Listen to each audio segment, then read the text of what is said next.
Peut-on se faire baptiser pour les morts? C'est la grande question que nous allons essayer de expliquer et parler, on va essayer de tourner autour de ça pendant cette vidéo, qui est la deuxième.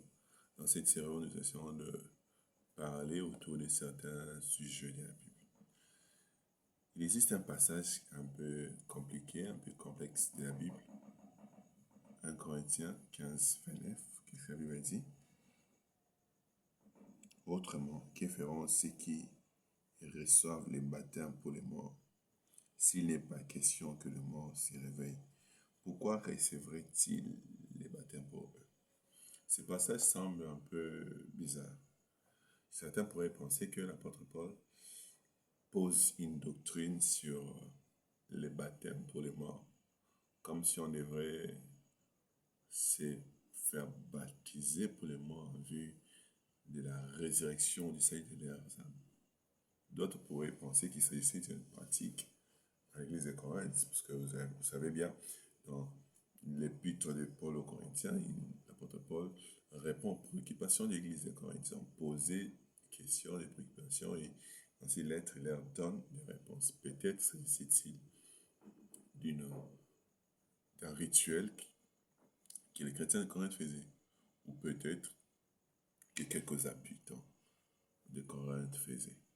Mais vraisemblablement, si on place ces textes dans son contexte, on verra bien que dans ce chapitre 15, il est en train de parler de la résurrection. Et la résurrection dont il parle, c'est la résurrection de Christ d'abord, qui implique la résurrection de croyants. La résurrection des croyants, de dans la chair, mais beaucoup plus la résurrection finale. C'est qu'il y aura un temps où tous les morts en Christ vont ressusciter.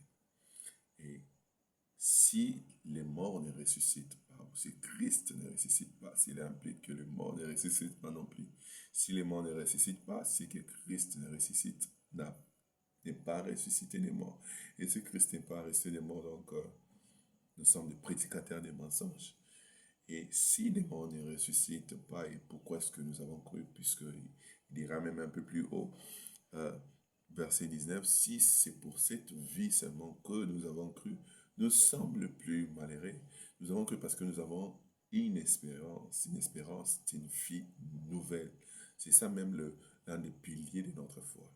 Nous avons cru parce que nous espérons, comme Abraham, que la cité dans laquelle nous habitons n'est qu'une cité temporaire et que nous allons être dans une cité que Dieu lui-même est le bâtisseur, l'architecte et le constructeur. C'est ça même l'espérance du croyant. Et il explique tout au long du passage que nous tous, nous allons peut-être pas mourir, mais nous allons tous subir une transformation.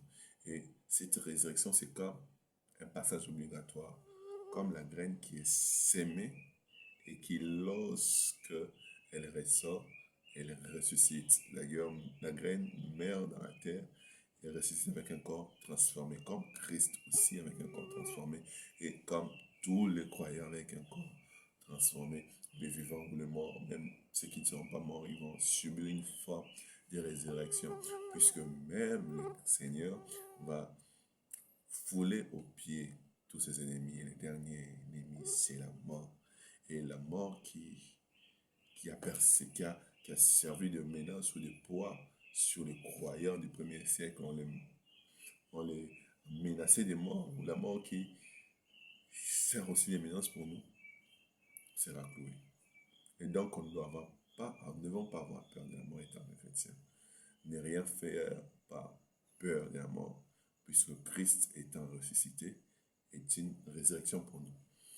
Ne soyons pas choqués lorsque nous voyons un homme de Dieu ressuscité mort, puisque comme Christ est ressuscité, l'Esprit qui a resté Christ est capable aussi de ressusciter nos vies. L'Esprit qui a resté Christ est capable de ressusciter nos corps, de ressusciter nos morts, est capable même de ressusciter nos vies spirituelles, nos vies de prière, nos âmes. Comme tous les hommes sont nés en Adam et meurent en Adam, il est aussi possible de naître dans les secondes, en Jésus, et de triompher de la mort.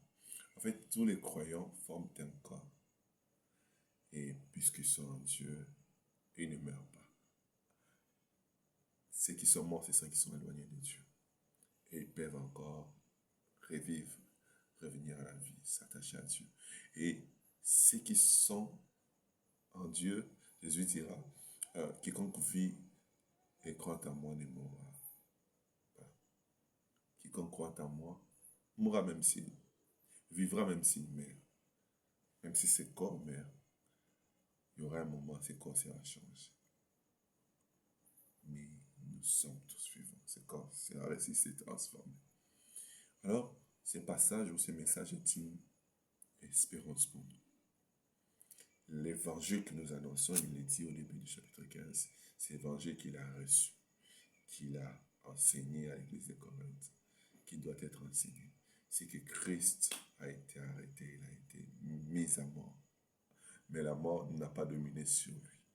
Il est revenu à la vie. Si ce n'était pas cela, l'apôtre Paul dira même, mangeons, buvons, car demain nous allons mourir. Mais nous ne devons pas nous comporter comme tout le monde parce que nous avons une espérance.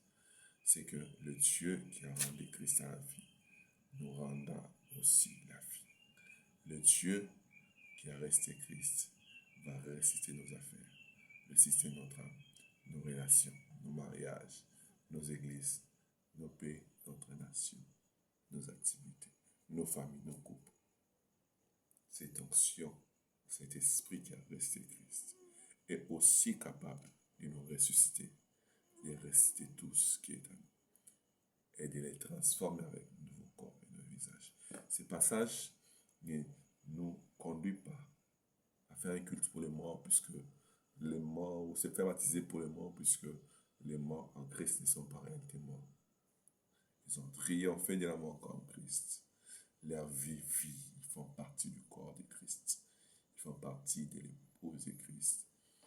Et leur corps subira une transformation au jour du Seigneur. Mais au-delà de ça, c'est un message d'espoir et d'espérance pour nous. Comme Christ a été ressuscité, nous avons vaincu la mort. Nous ne devons pas régner Christ aux causes de biens de ce monde, aux causes de matériel, parce qu'on nous menace des morts.